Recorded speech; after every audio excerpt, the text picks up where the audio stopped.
This is the VOA Special English Economics Report. Greece has approved a plan to cut spending, raise taxes, and sell government-owned assets. The approval cleared the way for $17 billion in loans from the International Monetary Fund and the European Union.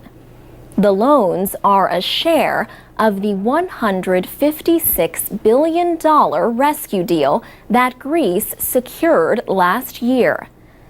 The money will help the government to operate and pay its debts until the middle of September. But the austerity plan led to a two-day general strike in Greece and violent demonstrations in Athens. Several hundred protesters and police were injured.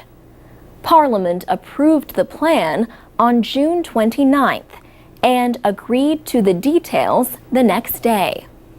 Prime Minister George Papandreou won more support than expected for his proposals.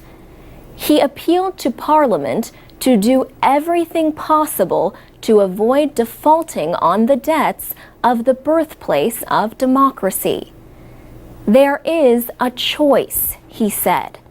We can remain a Greece which has a huge public sector, or change to a Greece which has an effective, democratic, and productive public sector.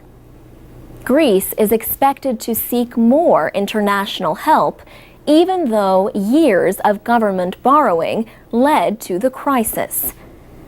Many protesters said their government is making decisions that only serve the interests of wealthy nations.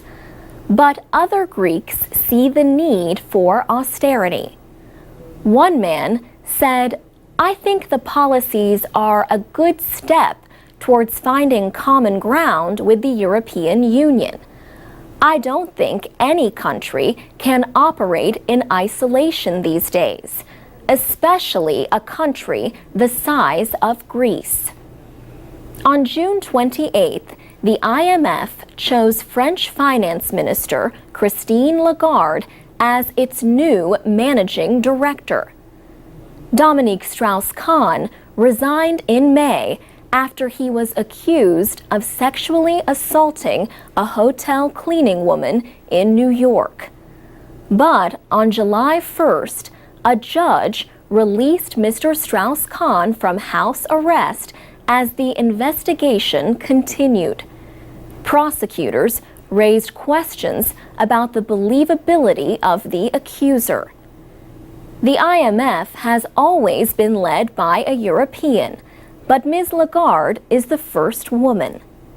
She received support from the United States and European nations, as well as Russia, Brazil, and China.